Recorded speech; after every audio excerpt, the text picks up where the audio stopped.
préserver.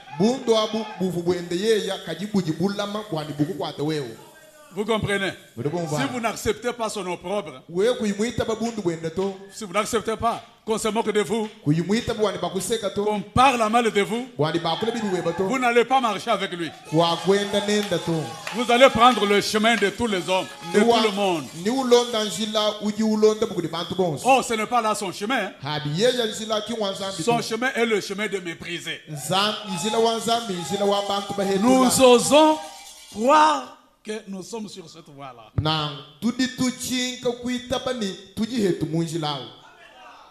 De mépriser. Vous arrivez quelque part là. On tient des réunions entières tenues pour nous.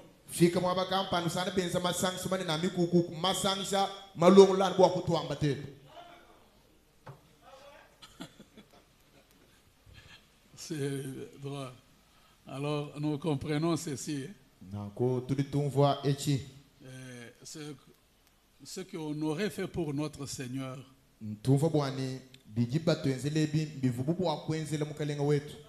Alors, on l'accomplit comme a dit la Bible, pour nous qui sommes son corps.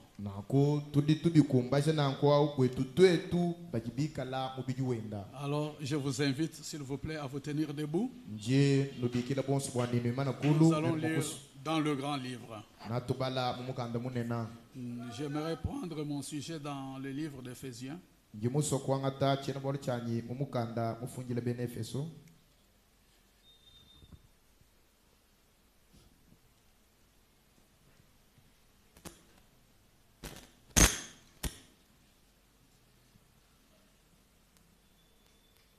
Chapitre 1er donc. Je lis à partir du verset 3. Béni soit Dieu le Père, béni soit le Dieu et Père de notre Seigneur Jésus-Christ, qui nous a bénis de toute bénédiction spirituelle dans les lieux célestes en Christ.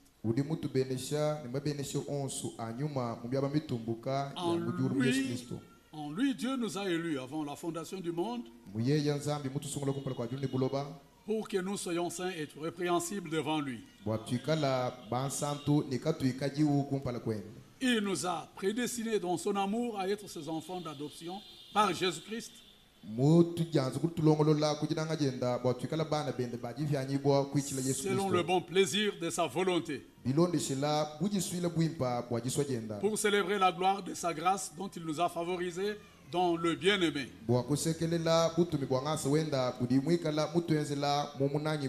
En lui, nous avons la rédemption par son sang, le pardon des péchés, selon la richesse de sa grâce, que Dieu a répandu abondamment sur nous par toute espèce de sagesse et d'intelligence.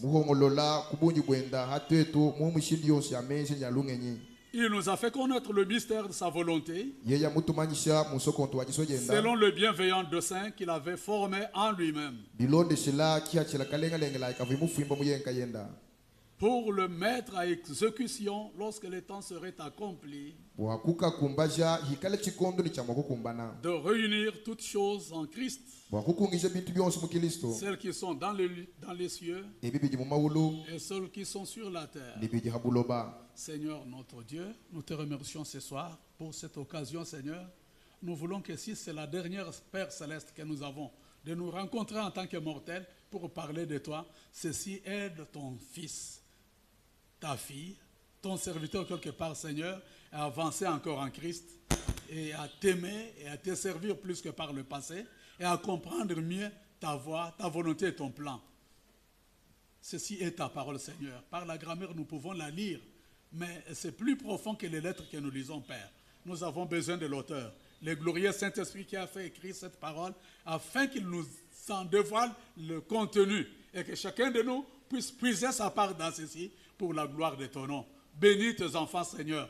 Bénis tous les efforts qu'ils ont fait, Seigneur Jésus-Christ, ô Dieu, pour nous amener jusqu'en ces lieux, en ce temps difficile. N'oublie jamais cela, Seigneur. Nous sommes efforcés humainement oh Dieu, nous voulons maintenant que tu bénisses tout ce qui a été fait, que tu bénisses les faibles efforts que nous avons aussi fournis pour venir jusqu'ici. Nous n'allions pas être ici en ce moment. Maintenant, Seigneur, nous te laissons la scène pour que tu accomplisses ce que tu avais promis ou ce que tu as dans ton programme pour la gloire et l'honneur de ton Saint-Nom, dans le nom de Jésus-Christ. Amen. Que Dieu vous bénisse. Zambi ambenesha. Soyez nous somba.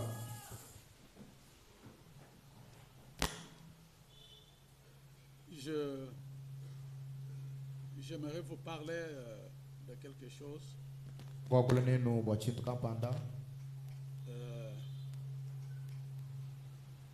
Je crois que c'est important, vraiment important. Bien sûr que toute la parole de Dieu est importante. Elle garde sa valeur depuis que Dieu l'a prononcée. Jusqu'à ce que Dieu mettra fin à nos histoires de prédication ici. Amen. Amen. C'est pourquoi chaque chose que nous pouvons dire à partir de la parole est d'une grande importance, parce que l'homme ne vivra pas de pain seulement, mais de toute parole qui sort de la bouche de Dieu.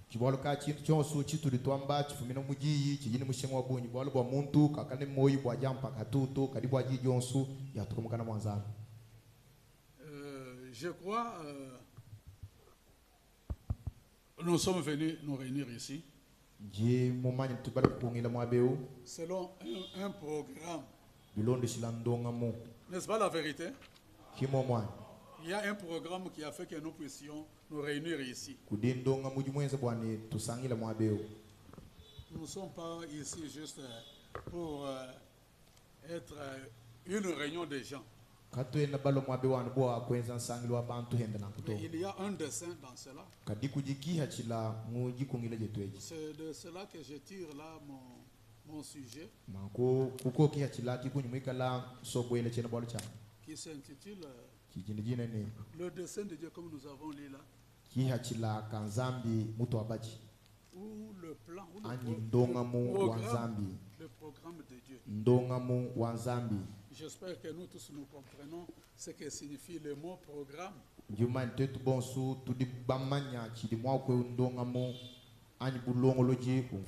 Nous dirigeons nos vies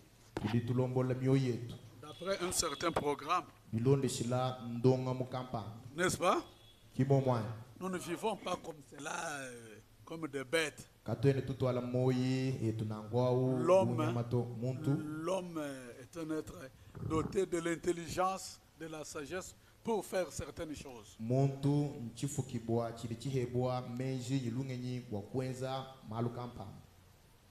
Chaque fois dans votre famille, vous montez un programme.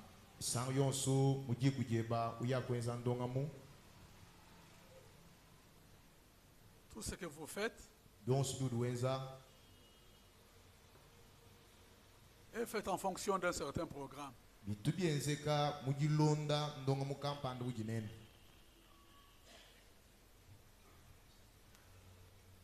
Vous dépensez votre argent selon un programme.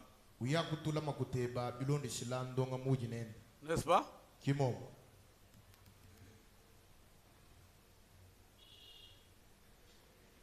mon Dieu. Pascal, c'est comme si je me trouve un peu confus ici. Mes documents là sont... Vous avez tellement... ok.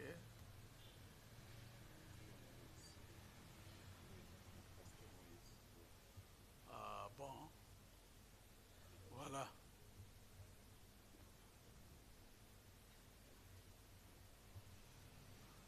Parfois, vous allez plus loin. Vous avez vos enfants selon un programme. Qui moto? Vous ne commencez pas à produire des enfants comme des machines. Et quand vous les avez, vous faites un programme, vous tracez un certain programme, que ce soit à l'écrit ou pas. Je veux que mes enfants soient comme ça, je vais faire ceci pour les amener à être ceci, à être cela. Ce sont des programmes que nous faisons.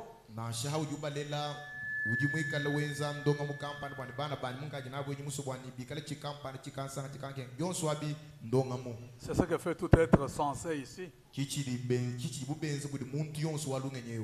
Ah, il y a